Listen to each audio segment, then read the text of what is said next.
오늘 말씀 제목은요, 함께 읽도록 하겠습니다. 시작. 숨은 허물에서 벗어나게 하소서. 아멘. 이제 여기서는 숨은 허물이라고 그랬는데 사실 저는 들보라고 말씀드리고 싶어요. 들보. 제가 정말 들보를 발견해서 뽑고 싶어가지고 몸부림을 많이 쳤거든요. 그래서 오늘의 말씀을 좀 준비하게 된 것 같습니다. 본문 말씀은 시편 19편 11절 12절인데요. 제가 먼저 읽겠습니다. 또 주의 종이 이로 경계를 받고 이를 지킴으로 상이 크니이다. 자기 허물을 능히 깨달을 자 누구리요? 나를 숨은 허물에서 벗어나게 하소서. 아멘. 저는 요즘에 저의 들보에 대해 주님께 많이 여쭙습니다. 들보라기보다는 처음에는 들보라는 생각을 안 했는데요. 제가 실수되어지는 모습? 어떻게 보면 넘어지는 모습일 수도 있는데요. 제가 실수하는 모습, 어떻게 보면 죄죠. 근데 그런 작은 것들이 너무 이렇게 모여 있다 보니까 마음이 너무 불편하더라고요. 그래서 주님, 도대체 제 안에 들보가 있는 거 아니에요? 제 안에 들보를 좀 발견하게 해주세요. 그러면 이 짜질짜질한 이런 부족함, 연약함, 죄, 허물 이런 것들도 아주 훅 한꺼번에 그냥 빠져나갈 것 같은 거예요. 그래서 좀 많이 여쭤봤습니다. 들보를 발견하여 정말 진정으로 뽑고 싶었습니다. 상대의 티가 보이기 때문이기도 하죠. 하지만 때때로, 아니 반복적으로 주님보다 먼저 설레발치고 나타내고 드러내는 제 자신의 모습이 제가 보기에도 너무 질리는 거예요. 그리고 지칠 때가 많이 있었습니다. 방금 이제 읽었던 본문 말씀에서 주의 종이 이것으로 경고를 받고 이것을 지킴으로 상이 크니이다라는 것이 11절 말씀인데요. 여기서 이 19편은 다윗왕의 시예요. 이 다윗왕이 이 19편에서 그 율법의 그런 완전한 율법에 대해서 얘기를 합니다. 그러니까 하나님의 규례에 대해서, 여호와를 경외하는 도에 대해서, 여호와의 교훈에 대해서 얘기를 하면서 이것은 완전하다라고 얘기를 해요. 그러면서 이것으로 경고를 내가 받고 이것을 지킬 때에 상이 크다라고 고백을 합니다. 그러면서 결단을 하는 모습이죠. 자기 허물을 능히 깨달을 자 누구리요? 나의 숨은 허물을 벗어나게 하소서. 주의 규례로 나를 비추시고 주의 율법으로, 주의 율례로, 또 경외하는 도로, 교훈으로 나를 비춰주심으로 말미암아 나의 숨은 허물에서 벗어날 수 있도록 내가 겸손한 마음으로 나아갑니다라는 어떤 결단의 모습을 다윗왕이 보여주고 있는 거예요. 저도 그러고 싶은 거예요. 이 마음을 너무 담고 싶었습니다. 그래서 이러한 저의 기도에 주님은 저의 숨은 허물인 들보를 이제 보게 하시기 시작을 하셨어요. 저의 들보를 잠깐 소개를 하겠습니다. 들보가 하나만 있는 게 아니더라고요. 돌아서면 있고 돌아서면 있고. 제가 보고 들음으로 배운 것이, 또 말하고 행함으로 경험한 것이, 또 제가 지금 이 나이가 되도록 나름 쌓은 이 연륜이 때론 제게 주신 응답이 되었던 것이 저의 육신의 잣대가 되었고, 그 육신의 잣대를 모아서 아주 튼튼하고 견고한 성을 제 안에 지어놓은 것을 발견했습니다. 이 잣대가 올바른 잣대면 얼마나 좋겠어요. 근데요, 참 이중 잣대더라고요. 가만히 들여다보니까요. 이 견고한 성이 바로 저의 들보임을 알게 되었습니다. 목사님이 설교하신 감추어진 약점이 오늘 말씀 제목으로 삼았던 것처럼 숨은 허물이고, 이 숨은 허물이 제게는 들보임을 고백합니다. 잣대란 어떤 문제나 현상을 판단할 때의 기준을 비유적으로 이르는 말이라고 사전에서는 말하고 있습니다. 그리스도인으로서 삶 속에서 분별하여 선택하거나 부득이 판단해야 할 때가 참 많이 있습니다. 분별하고 판단하지 말라는 것이 아니에요. 올바르게 하면 되지 않겠습니까? 저희 그리스도인들도 삶 속에서 반드시 분별을 하고 선택도 해야 되고 판단도 해야 되는 일들이 너무 많이 있어요. 그것이 말로든 행동으로든 어떤 방법으로든 많이 있다는 것이죠. 이러할 때 제가 가지고 있던 이 육신의 잣대는 저를 향해서는 굉장히 긍정적으로 다가왔습니다. 그러면서 위로하는 거죠. 우월한 위치를 차지한 양, 넌 정당해. 바르고 마땅해 라고 제게 말해줍니다. 하지만 이 잣대가 이상하게만큼 타인에게는 평가의 기준이 되고 아주 날카로워요. 그런 기준이 되어버리곤 했습니다. 때론 사회적으로 공동체 안에서 판단하고, 그러니까 보편적으로 이게 보편적인 생각이야. 내가 가지고 있는 이 잣대가 다들 가지고 있는 보편적인 생각이고 사고고 그 잣대야 라는 생각을 가지고 판단하고 비판하는 기준이 되기도 했습니다. 잣대가 다 잘못됐다라는 것은 아닙니다. 올바른 잣대는 정말 중요한 역할을 합니다. 바른 길로 인도하고 올바른 선택을 할 수 있도록 진리 안에서의 올바른 잣대는 정말 필요합니다. 하지만 제가 말하고 있는 것은 제가 가지고 있는 육신의 잣대, 이중 잣대, 나에게는 관대하지만 상대에게는 날카로운 잣대, 나는 옳다고 하지만 상대에게는 비판이 될 수 있는 잣대, 제가 이런 잣대를 가지고 있는 모습을 발견했습니다.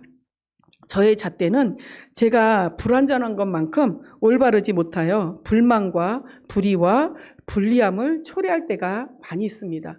이 말씀을 준비하다 보니까 과거 생각이 났어요. 저희 예라가 대학교 1, 2학년 때였던 것 같아요. 대학 입시 준비할 때랑 1학년, 2학년 때였던 것 같아요. 그때 이제 목사님이 성령 세례에 대해서 막 시작하실 때예요. 그러니까 애가 못 견뎌하는 거예요. TV도 안 봐.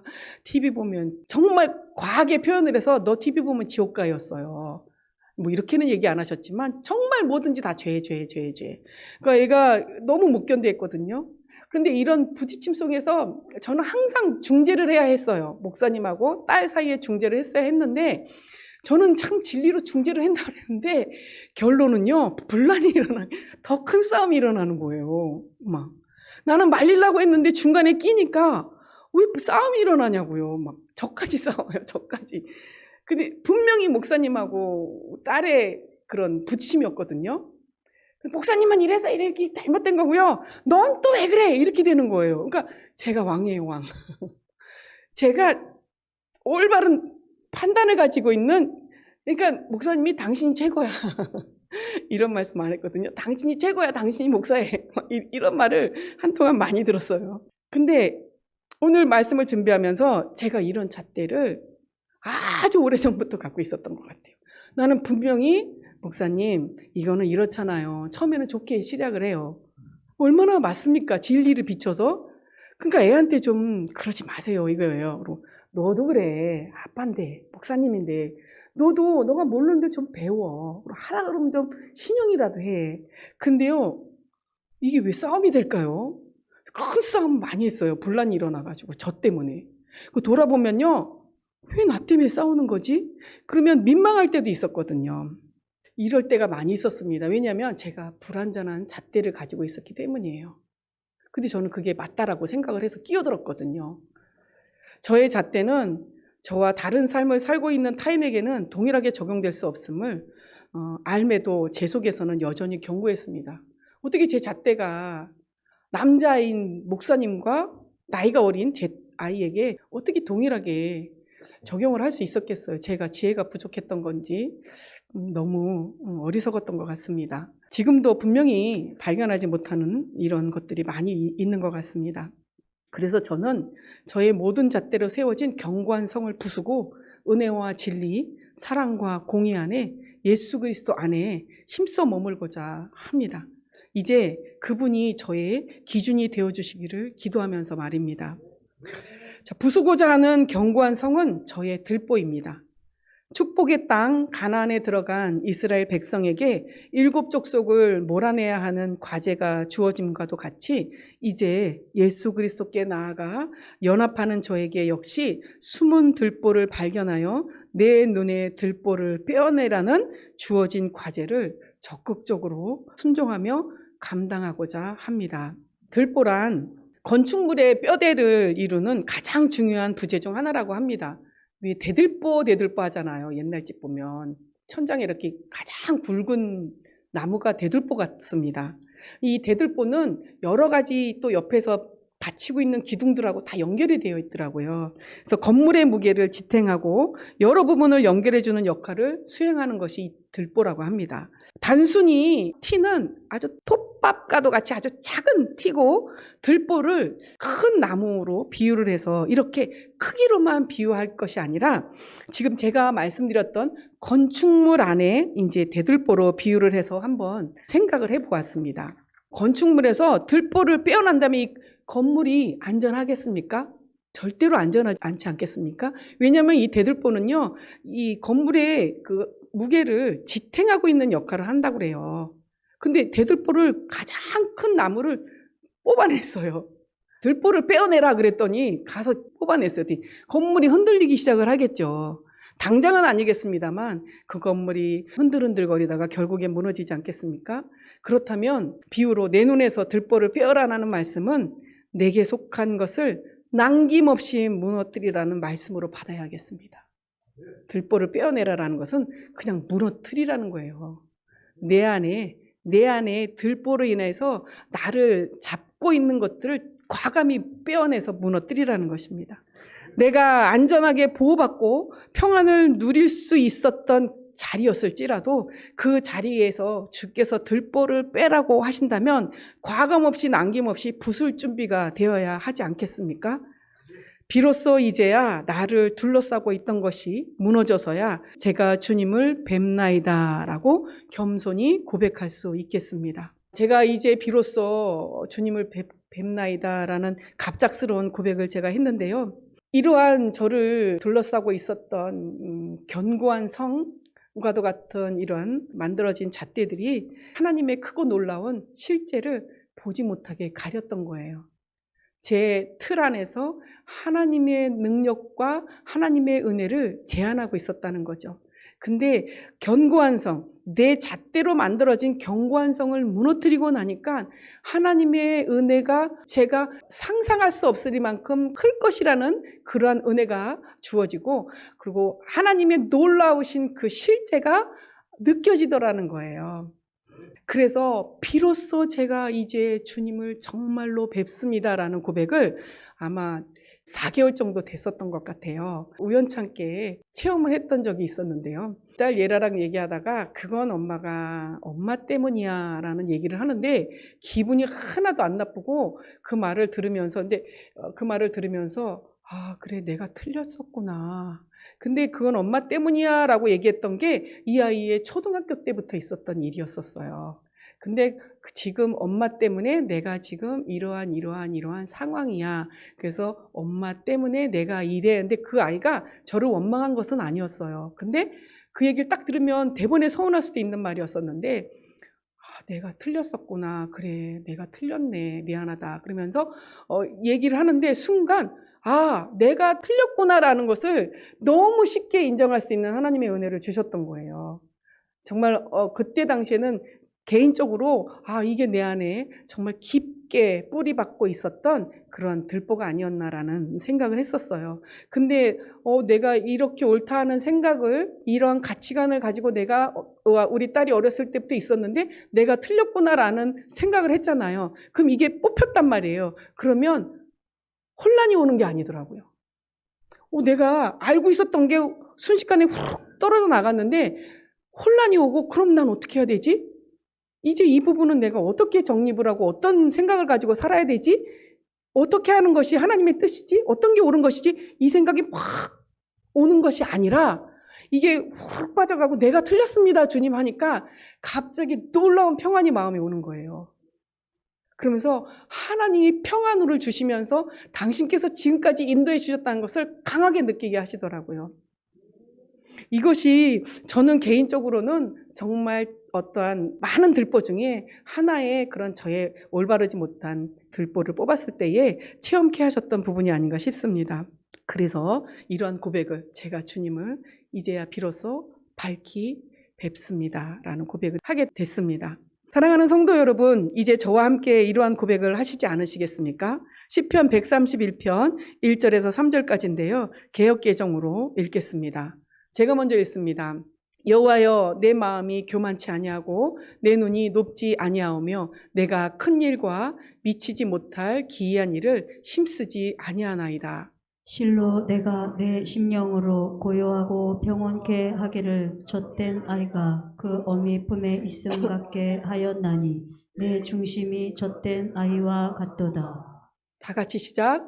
이스라엘아 지금부터 영원까지 여호와를 바랄지어다. 아멘.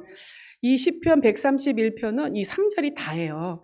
다윗 왕 후기 때 다윗 왕이 쓰여졌다고 전해지고 있습니다. 다윗 왕은 많은 번영을 누렸던 왕이시잖아요. 물론 왕이 되기까지 우여곡절이 많이 있었지만 이스라엘의 왕으로서 외적 번영을 이뤘고 내적으로도 충분한 하나님의 놀라운 은혜와 능력이 임했던 왕으로서 어떻게 본다면 정말 교만할 수도 있는데 교만할 수 있는 것, 내가 자랑할 만한 모든 것을 내려놓고 오직 하나님만을 의지하고 신뢰하는 마음을 노래한 시입니다.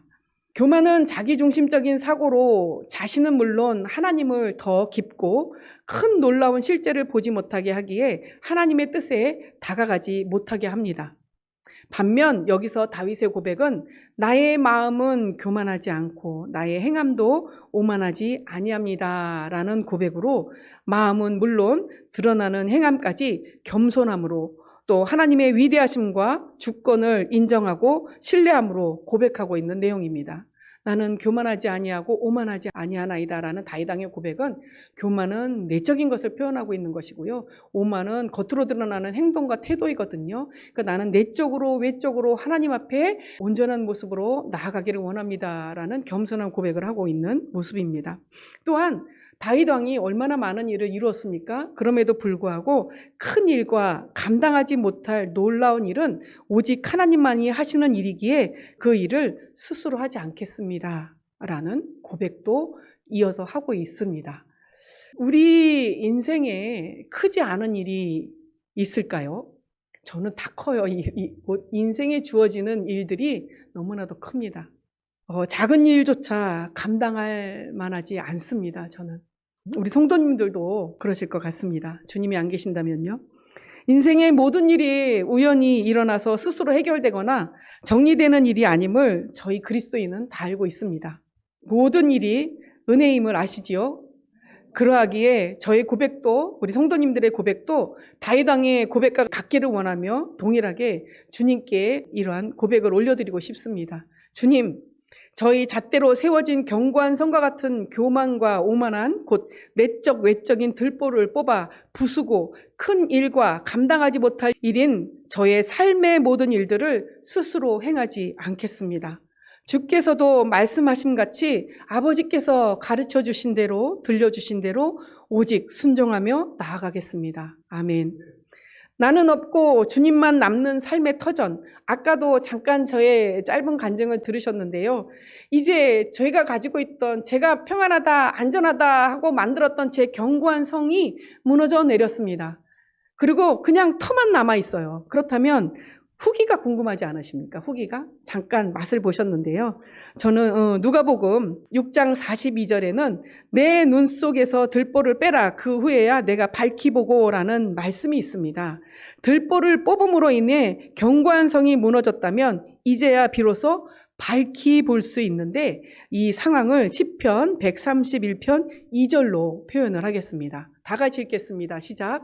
실로 내가 내 심령으로 고요하고 평온케 하기를 젖된 아이가 그 어미 품에 있음 같게 하였나니 내 중심이 젖된 아이와 같도다. 아멘. 들보가 뽑히게 되면 실로 고요와 평안이 우리를 두르며 젖된 아이가 어머니 품에 있음 같이 주님으로부터 충분히 공급받았음을 알고 만족하며 쉼과 평안을 얻게 된다는 것입니다. 주님께서 어찌하여 너는 네 안에 들보를 보지 못하고 상대에 있는 티를 보느냐? 네 티가 보이면 내 안에 들보가 있는 걸 알고 내 안에 있는 들보를 뽑아라. 그리하여 내 눈이 밝아지면 그때 상대의 안에 있는 이 톱밥과도 같은 티를 뽑아주렴. 이렇게 얘기를 하시는 거예요. 주님께서 우리에게 들보를 뽑으라는 이유는 상대의 티를 뽑으라는 거에만 국한되지 아니하고 들보를 뽑았을 때 비로소 우리 눈이 밝아져서 주님께서 우리에게 베푸시고 향하시는 은혜와 능력을 밝히 볼 수 있다는 거예요. 우리 안에 만들어진, 우리 안에서 적정하게 이렇게 울타리 안에서 우리가 만들어 놓은, 제안해 놓은 하나님의 능력과 주님의 은혜를 벗어나라는 거죠. 하나님의 놀라운 실제를 알아나가라는 거예요. 하나님이 얼만큼 우리를 사랑하시고 어디까지 인도하시는지를 점점 더 알고 장성한 분량까지 자라나라는 거예요. 그래서 우리 안에 들보를 뽑기를 원하신다라는 것을 저와 우리 성도님들이 아시고 더욱더 힘써 나아가셨으면 좋겠습니다. 그리고 쉼과 평안을 얻을 뿐 아니라 더 나아가 젖을 떼고 단단한 음식을 먹고 있는 장성한 자의 모습으로 수시로 닥쳐오는 세속적인 비진리의 다양한 유혹으로부터도 흔들리지 않는 장성한 자답게 영혼의 평안함과 고요함을 누리며 주의 평안을 즐거워한다는 것으로도 말씀드릴 수 있겠습니다. 여기 이제 다윗 왕이 그 정도 왕의 말기까지 갔다면 하나님의 그런 은혜도 맛보았고 또 하나님께 인도하시는 가운데 우여곡절 속에 하나님께서 연단하시는 부분도 맛보았고 또 본인의 능력 가운데 많은 업적도 이루어 나왔어요. 그러고 나서 보니까 제일 중요한 것은 하나님 안에서 고요하고 평안한 가운데 안식을 누리는 게 최고라는 것을 알았습니다. 그래서 본인을 어떻게 표현했냐 하면 어머니 품에서 젖된 아이와 같다라고 표현을 했어요. 그러니까 어머니 품에서 젖된 아이와 같다라는 것은 두 가지로 설명을 할 수가 있는데요. 어머니 품에서 충분히 젖을 먹고 나서 배부름과 만족한 가운데서 평안함을 누리고 있고 고요함을 누리고 있는 그 모습. 하나님의 충만한 은혜를 맛보고 평안함을 누리고 있는 그 모습을 표현할 수 있고요. 방금 설명드렸던 것 같이 이제는 젖된 아이가 돼서 단단한 음식을 먹을 수 있는 장성한 분량의 그러한 모습이다라는 것으로도 두 가지로도 볼 수 있다라는 거예요. 우리가 주님으로부터 충분히 은혜를 받으면 충만하지 않습니까? 그래서 평안과 고요 가운데 있지 않으세요? 그래서 어떠한 것이 우리를 그 순간만큼 건드려도 우리는 넉넉히 이길 수 있습니다. 왜냐하면 은혜로 충만하기 때문이에요. 믿음이 어려도. 근데 단단한 음식을 먹고 있는 분들은 정말 선악간에 분별할 수 있는 그런 은혜를 갖고 능력을 받은 자이기 때문에 세속적인 비질과 다양한 유혹으로부터도 결코 흔들리지 않는 장성한 모습으로 평안과 고요와 하나님께서 주시는 평안을 즐거워할 수 있다는 것이죠. 그래서 우리가 결국에는 아무리 많은 놀라운 업적과 놀라운 일들을 세웠다 할지라도 이 다윗 왕의 이런 정말 겸손한 고백이 저와 우리 성도님들의 고백이 되셨으면 좋겠습니다. 인생의 궁극적 목적은 하나님을 영화롭게 하고 하나님을 영원히 즐거워하는 것인데 참 이 얘기를 들으면요 제가 하나님 앞에 너무 부끄러운 거예요. 왜 뭐가 이렇게 불만도 많고 뭐가 이렇게 힘들다고 꽥꽥대는지 제가요. 그냥 하나님을 즐거워하면 되는데 왜 하나님을 즐거워하는 것이 이렇게 단순한데 왜 즐거워하지 못했을까? 근데 제가 커야겠더라고요. 성장을 해야지 정말 이 궁극적인 목적을 맛볼 수 있더라고요. 들보가 뽑힌 후에야 비로소 영원히 진정으로 하나님을 즐거워할 수 있으며 이러한 하나님 앞에서 겸손함 속에서 주시는 만족은 선물과도 같아서 고요함과 평온함을 우리에게 선사해서 우리로 누리게 하신다는 것을 아셨으면 합니다. 고요와 평안 가운데 쉼을 누리길 원하십니까? 아멘. 그렇다면 나로부터 세워진 견고한 집의 들보를 뽑아내어 나의 견고함이 흔들려 무너지게 하시면 됩니다. 그러면 주님이 보이실 겁니다. 깊은 속 중심으로부터 경험해보지 못한 평안이 저희를 쉬게 할 것입니다. 믿으십니까? 아우, 아닌데 비바람이 보고 폭풍이 몰아치면 난 어딘가에서 이렇게 안전하게 있어야 되는데 이거 들보 뽑아내버리면 다 맞는 거 아니야? 표현은 이렇게 제가 우스꽝스럽게 하지만 사실 우리는 이러한 모습이 있습니다. 이것만큼은 하나님이 절대적으로 나한테 은혜를 주신 건데 근데요 잘 생각해 보세요. 하나님이 주신 태의 열매가 이삭이에요. 하나님은 이삭을 바치라고 하세요. 어떻게 보면 우리 들보는 우리가 몰라서 그렇지 이삭과도 같은 존재일 수도 있습니다.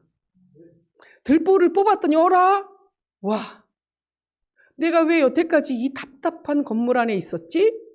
나오고 보니까 하나님이 온통 은혜 가운데 능력 가운데 다 당신이 다스리시고 치리하고 계시는데 나는 집안에 있느라고 그걸 못 봤던 거예요.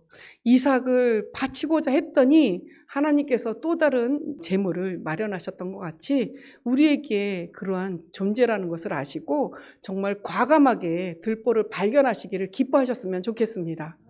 발견을 해야 무너뜨릴 수 있지 않겠습니까? 자, 시편 131편 3절 합독하겠습니다. 시작.